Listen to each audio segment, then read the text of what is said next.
కమలాపురంలోని Srinivasa LADS వద్ద medical కాలేజీల ప్రైవేటీకరణకు వ్యతిరేకంగా కోటి సంతకాల సేకరణ కార్యక్రమం జరిగింది. ఈ కార్యక్రమంలో కమలాపురం వైఎస్ఆర్సీపీ ఇన్ఛార్జ్ నరేన్ రామాంజులరెడ్డి, రాష్ట్ర వైఎస్ఆర్సీపీ ఎస్సీ సభ్యులు సాయినాథ్ శర్మ పాల్గొన్నారు. అనంతరం వారు మాట్లాడుతూ 40 సంవత్సరాల రాజకీయ అనుభవం, 14 సంవత్సరాల ముఖ్యమంత్రి పదవిలో ఉన్న చంద్రబాబుకు ఒక్క ప్రభుత్వ మెడికల్ కాలేజీ తేవడం కూడా సాధ్యం కాలేదని ఘాటుగా విమర్శించారు.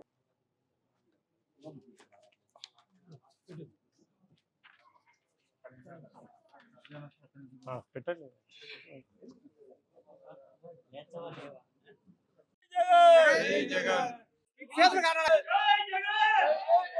అట్లా మన రాష్ట్రంలో ఏం చేశాడంటే జగన్మోహన్ రెడ్డి గారు రాష్ట్ర ప్రజల యొక్క ఆరోగ్య పరిస్థితులను, రాష్ట్రంలో పేద ప్రజలు ఎవరు కూడా ఆరోగ్యానికి ఇబ్బంది పడకూడదు, లక్షల కోట్లు ఖర్చు పెట్టి ఆరోగ్యానికి ఇబ్బంది పడకుండా వాళ్ళకి చేస్తే అదే మాకు మహాభాగ్యం అని భావించి 17 మెడికల్ కాలేజీలు సపరేట్ గా మన రాష్ట్రానికి శాంక్షన్ చేసినటువంటి ఈ దేశంలోనే ఏకైక ముఖ్యమంత్రి జగన్మోహన్ రెడ్డి.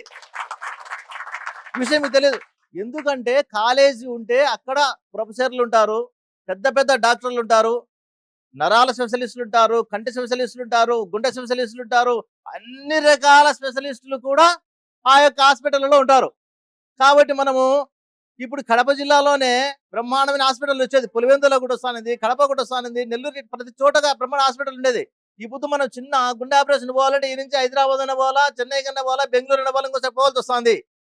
ఎందుకు? మనకు అనుకూలమైన విధానంతో మనకు హాస్పిటల్ను తెలుగుదేశం పార్టీ మొత్తం దాదాపుగా చంద్రబాబు నాయుడు 40 సంవత్సరాలు ముఖ్యమంత్రిగా ఉన్నా కూడా, రాజకీయ అనుభవంలో 14 సంవత్సరాలు ముఖ్యమంత్రిగా ఉంటా కూడా ఒక కొత్త మెడికల్ కాలేజీని మన ప్రభుత్వాన్ని, మన రాష్ట్ర ప్రజలకి ఇదేనటువంటి ఒక దౌర్భాగ్య స్థితి చంద్రబాబు నాయుడు గారిది. తర్వాత ప్రతి ఒక్కరికి ఈ పాంప్లెట్ కూడా ఇవ్వడం జరుగుతుంది. ఈ పాంప్లెట్ లో ఇంకా క్లియర్ గా ఎక్స్ప్లెయిన్ చేయడం జరిగింది. మెడికల్ కాలేజ్ ప్రైవేటీకరణ చేస్తే మనందరం ఎంత కోల్పోతాం, ఏం నష్టపోతామని చెప్పేసి దీని అందరూ మెన్షన్ చేయడం జరిగింది. సో దయచేసి మీ ఫ్రీ టైం ఉన్నప్పుడు ఖచ్చితంగా చదవండి, మీ అందరికి కూడా ఎంతో ఉపయోగపడుతుంది.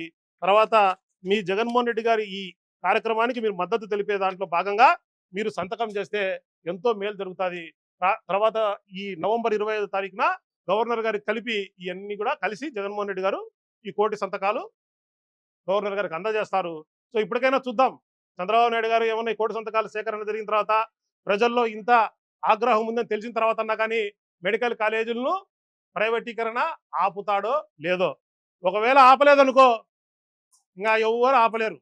భస్మాసురుడు అని ఆయన ఉన్నాడు, మీ అందరికి తెలుసా? ఆయన ఏం చేసినాడు?